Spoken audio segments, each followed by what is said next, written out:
News देख रहे हैं आप, मैं हूं आपके साथ पूजा मोहन पांडे। सीधे रुक करेंगे लखनऊ का। अखिलेश यादव क्या कुछ कह रहे हैं, सुनिए। लगाए गए हैं, ये बात मैं इतनी जिम्मेदारी के साथ कह रहा हूं।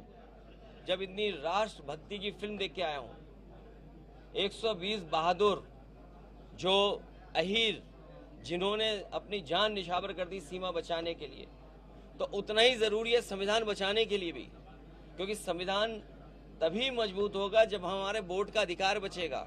ये भारतीय जनता पार्टी वोट के अधिकार को छीनना चाहती है। यूपी में अभी बिहार के लोगों से छीना, बांग्लादेश हमारे बांग्लादेश के बहाने वेस्ट बंगाल में न जाने क्या क्या साजिश षड्यंत्र कर रहे हैं। वेस्ट बंगाल में भी कोशिश कर रहे हैं कि वहां भी ऐसे ही साजिश षड्यंत्र हो, बांग्लादेशियों के नाम पर, घुसपैठियों के नाम पर। आखिरकार 2014 से तो सरकार इन्हीं की है, इसलिए सबसे बड़ा अधिकार हमारा है कि वोट का अधिकार बचे, तभी हमारा संविधान मजबूत होगा। और सेकुलरिज्म तो भूल जाओ इनसे, सेकुलरिज्म की परिभाषा ही नहीं जानते हैं। सुना है कि प्रेम्बल पढ़ रहे थे, प्रेम्बल में सबसे बड़ी बात है सोशलिस्ट कंट्री हो, सेकुलर कंट्री हो, डेमोक्रेटिक कंट्री हो। इनकी सरकार में न सोशलिस्ट बचे हैं न सेकुलरिज्म बचा है, और अब एसआईआर ला करके हमारे लोकतंत्र को भी खतरा पैदा कर दिया। मैं अभी भी मांग कर रहा हूं। 4 लोगों की मौत जो है वो हो चुकी है, जिसमें जो बीएलओ देखिए, ये गोंडा में एक अध्यापक, मैं नाम दिमाग से उतर रहा है क्योंकि 120 बहादुर देख के आए हूं, तो यादव जो हमारे अध्यापक थे उनकी जान चली गई, और एक कोरी बिरादरी के थे जो फतेहपुर में, जिसकी शादी होने वाली थी, वो आत्महत्या कर लिया। और जो आपके माध्यम से जानकारी मिली गई, इलेक्शन कमीशन तो बता नहीं रहा, ना सरकार बता रही है, बड़े पैमाने पर बीएलओ की जान गई है। और मजबूरी में मुझे बीएलओ के पक्ष में भी पत्र लिखना पड़ा, जानकारी देनी पड़ेगी किस मेंटल प्रेशर में वो काम कर रहे हैं। और सरकार का दबाव है कि वो कैटेगरी में सबके जल्दी फॉर्म भर दो। जैसे उन्होंने क्या किया, जो मैंने प्रेस कॉन्फ्रेंस में आपके सामने बताया कि फॉर्म बट गया, बीएलओ ने फॉर्म बांट दिए। अगर मैं रैंडम पूछूं किसी से, किसको फॉर्म मिला है, बीएलओ ने दिया, बताते हैं किसी को फॉर्म नहीं दिया। यहाँ किसी को फॉर्म मिला बीएलओ का, तो जानते हो फॉर्म? देखिए, सब 18 साल से ऊपर हैं ये लोग, 18 साल से ऊपर हुआ, और इनको किसी को बीएलओ फॉर्म नहीं मिला, दिए नहीं बीएलओ ने फॉर्म।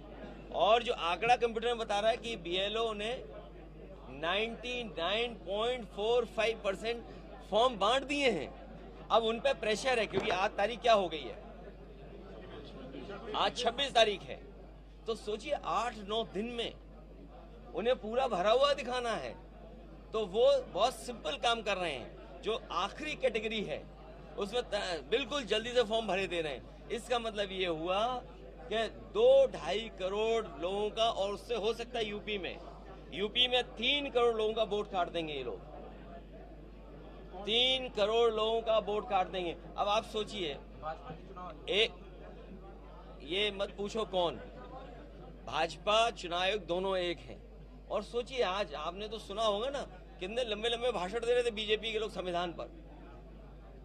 उससे पूछिए डेमोक्रेसी कैसे बचेगी बिना वोट के। और जब सेकुलर हमारी फैब्रिक है, सेकुलर फैब्रिक को सबसे ज्यादा चोट कौन पहुंचा रहा है? हमारे भाईचारे पर, हमारे एक दूसरे का जो लगाव था, एक दूसरे के प्रति हम लोग एक दूसरे के गले मिलते थे, तो भाईचारे को कौन सबसे ज्यादा ठेस पहुंचा रहा है? भारतीय जनता पार्टी। और सोशलिस्ट तो शब्द ही हटा दो इनको, कि इन्हें चिंता ही नहीं है सोशलिज्म क्या है। बड़े बड़े उद्योगपतियों को सब लाभ पहुंचा रहे हैं। सुनने में आया है 10 लाख करोड़ से ज्यादा उधार बांट दिया है। अगर आपको अमीर बनना है, उधार में पैसा ले लो, कारोबार कर लो, उधार में पैसा ले लो और बड़े बन जाओ। तो ये नई रणनीति है भारतीय जनता पार्टी के, कि अपने लोगों को ही लोन दीजिए, अपने लोगों को उधार दीजिए, उन्हीं को बड़ा बना दीजिए, उन्हीं के अंडर सबको ले आओ। और यही हालत हमारे चैनलों की भी हो गई, धीरे धीरे उनकी भी स्थिति यही हो गई, क्योंकि उनको चलाने के लिए कोई बजट चाहिए। अगर बजट मना कर देंगे तो चैनल नहीं चलेंगे। तो इसलिए बजट की लूट भी है, तो ये कैसे लोकतंत्र मजबूत होगा, आप सोचिए। सर, पीडीए की आप बात करते हैं, भारतीय जनता पार्टी हिंदुत्व का और धर्म का सहारा लेकर मैदान में, क्या पीडीए आप अब बातें हालांकि मैंने कार्यक्रम पूरा नहीं देखा और मेरी जानकारी भी नहीं है, और इसकी जानकारी अगर आप ला दोगे तो इससे मदद हमारी भी होगी और पीडीए के लोगों की भी मदद होगी। सुना है कि अभी कार्यक्रम में पीडीए के लोग ढूंढ ढूंढ के बुलाए गए थे। अरे सोचो, बीजेपी को ढूंढना पड़ रहा है पीडीए के लोगों को। अरे हमें बताए होते, हम सूची दे देते आपको। सबसे बड़े पीडीए यही खड़े हैं। नहीं, आप तो नहीं बुलाएंगे। क्यों बुलाएंगे आप? फौजी आ जाओ, फौजी को आ जाओ, विशाल आ जाओ। हैं तो अब आप बताइए, पीडीए के लिए सूची बनाई जा रही है कि पीडीए के लोग बुलाए जाएंगे। तो ये जो हमारा साथी कह रहा है, ठीक कह रहा है। पीडीए से घबराए हुए लोग हैं। हर पीड़ित, हर दुखी, हर अपमानित व्यक्ति हमारे साथ है। पिछड़े, दलित, आदिवासी, अल्पसंख्यक भाई, हम उनके साथ हैं। इसलिए पीडीए के लोग पीडीए के साथ पीडीए की सरकार बनाने जा रहे हैं। सर, आपने कल एक पोस्ट किया कि आप जो मंदिर बनवा रहे हो वो जब बन जाएगा उसके बाद आप बाकी जगहों पर भी जाएंगे, तो नहीं, देखिए ऐसा है, हम तो जन्म से धार्मिक हैं।